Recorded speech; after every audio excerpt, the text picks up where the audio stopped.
Hello and welcome to my channel. We're gonna be talking about karambits. Specifically, the Bladetech Mike Vellekamp designed Riptide. The Riptide is probably one of those karambits that I have that really has a very striking feature. I mean, it doesn't have that traditional smooth curve along with the blade.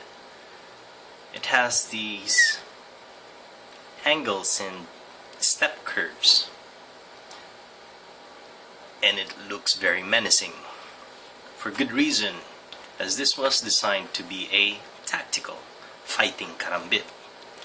Well, I don't know any karambit that is not designed to be a fighter, but this one just has those qualities that make it stand out among the rest of the karambits. In its proper form, tactical black, black G10, black coated blade,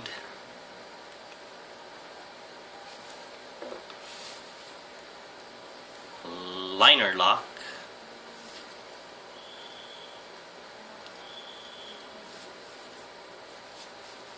and an overall build quality that is really nice. Clip is reversible, right to left, tip up to tip down, but if you do tip down, then it would negate the wave feature. But if you do that, there's no problem, because this karambit was designed to open three ways. Number one, if you carry it tip up, the wave feature would be there. Number two, if you do carry it tip down, the flipper feature is there. Although a little bit weak, you need to have a flick of the wrist for it to successfully open in the flipper configuration. I do a very strong flip. See? It's just still there. But if you do give it a little bit of a flick, then that blade comes out.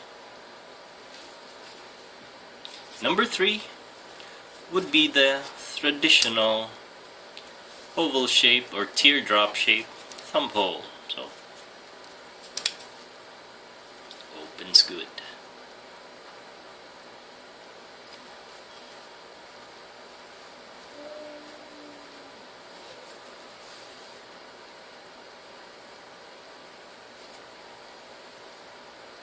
Of course, this would not be the authentic Mike Vellekamp Bladetech Riptide. This would be its Chinese counterpart. Most probably not made in Taiwan, but straight from somewhere in a Chinese factory. No matter, the essence of the entire karambit is there.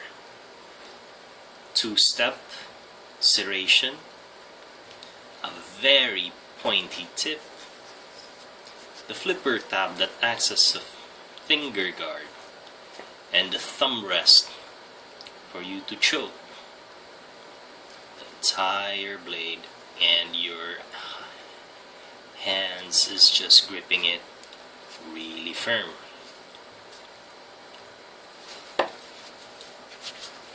And the talon grip, it really feels good even without inserting that pinky finger there. But if I do that, then my hand is a little bit spaced. With that finger groove, these two fingers usually want to rest there, And this index finger is kind of divided between resting here for a choke or resting here alongside the two fingers. If you do that, then you're kind of long. See? But if you do choke on a bit and distribute your fingers among that, if I do this, two fingers into that finger groove, then my pinky finger is kind of like pulled. So it's a balance that you need to do. Whether you want to just hold it like this, then you're gonna be feeling a little bit, there's a little bit of length there because you have that extra finger groove that you're not using. Or if you choke up and just use everything and ditch the finger hole, the finger hole, and grab everything in this manner with choking up on the thumb, then you're still good. Actually, I feel that this is better. For the talon grip, left hand. Right hand is the same. I'd like to hold it like this as compared to using that finger hole. But if I do it like this and don't use that finger groove, it also feels better. So it's up to you. Not using the finger hole, choking up here, feels good and solid. Now on the reverse talon grip feels much better. This is how a karambit was made to be held. Most karambit owners would argue that this index finger should not be inside. I mean, up till there, it's like you're wearing a ring. Some would just say that you need to have it in the fold of that knuckle. And some would also argue that you need to put it right there. Me, I don't want to argue. Whatever feels right. I mean, every karambit, there's lots of different kinds of sizes of hands. It depends what is comfortable to you. For the reverse talon grip,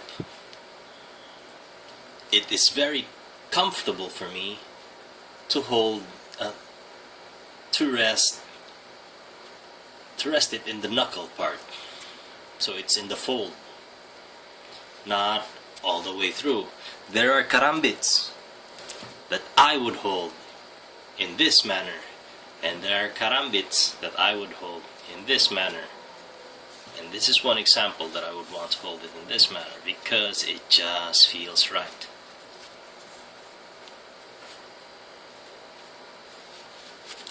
Left hand, right hand, doesn't matter. Reverse talon grip is way to go for a karambit, especially with this Bladetech Riptide.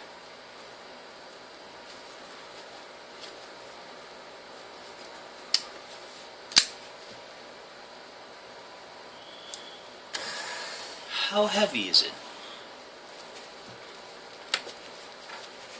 Would be answered by, of course, this weighing scale. It doesn't lie. 4.9 ounces, 0.31 pounds, 141 grams, 0.141 kilograms, and 4.9 ounces. Just in that 5-ounce limit. So a really nice EDC candidate. But the thing with this karambit, even though it's quite light, it is the biggest of all my folding karambits. I'll give you a size comparison, okay? Putting him on top. Let's start with the ever reliable fox.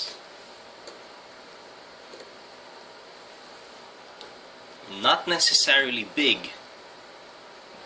The fox is just long, but it's thinner and has that feel. It is not as bulky.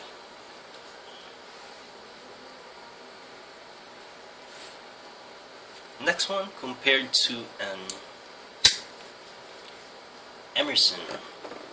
This would be the Emerson combat size. And these guys are just the poster boys for the karambit movement. Solid karambits. I love them. But if we're talking about the ability to conceal it, it's being a compact, no-frills weapon, you would see that the blade on the Emerson would be longer than this.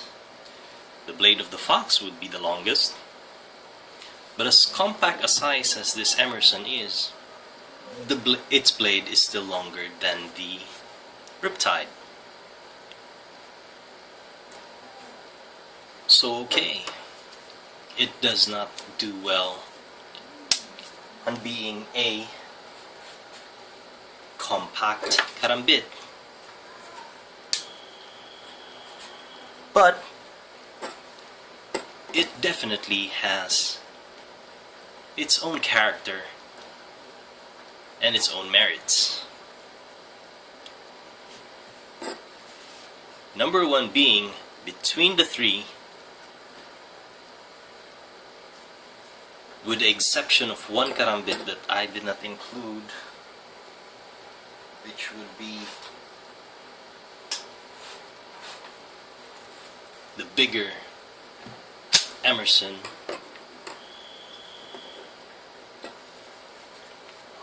There's a smaller Emerson, so that's the smaller, okay? That's the bigger. So with the exception of this bigger Emerson, the Bladetech Riptide is one of the more robust karambits that I have. Thick liners. Those liners are thick.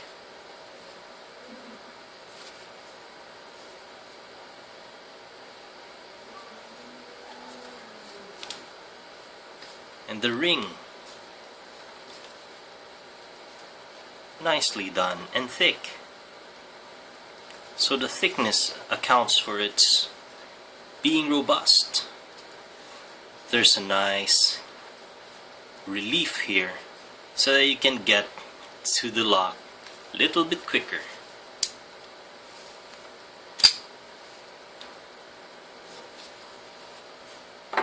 Let's take out our tape measure.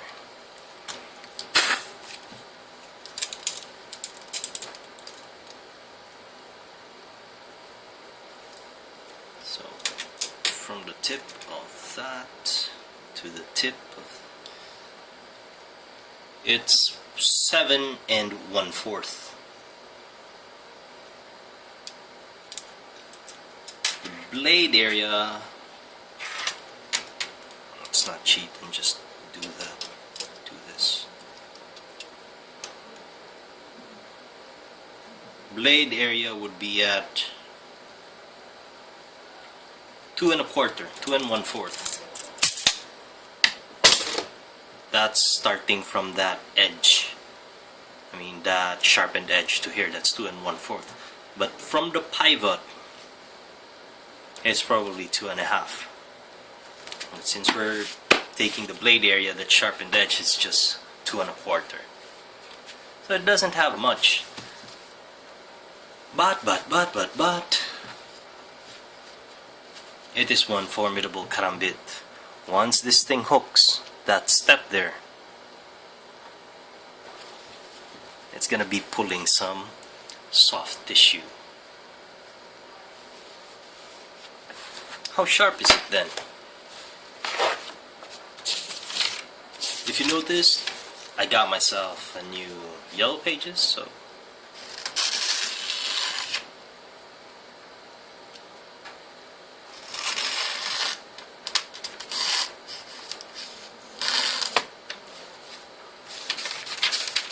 cutting really slow.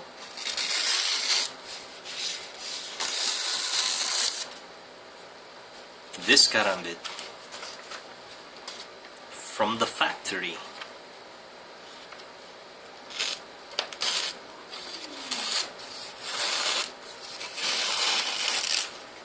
It's pretty sharp.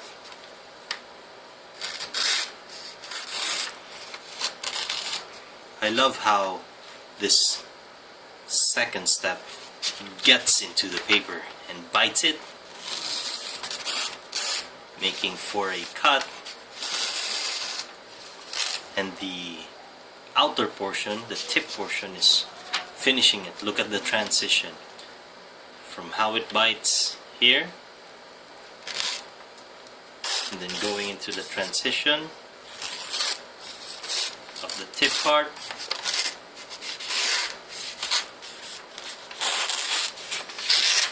It's still cutting. I can make it sharper, but at the moment I'd leave it alone.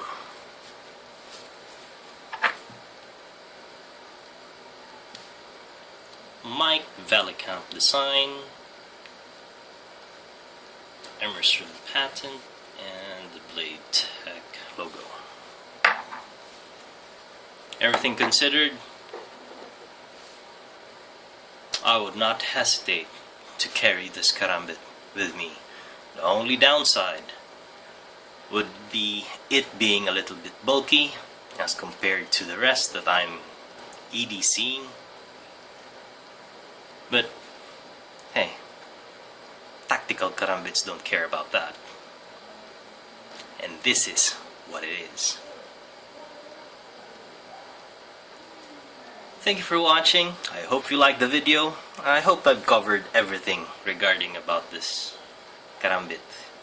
Keep the support coming, keep the comments coming. And again, thanks for watching. I'll be seeing you guys in the next video.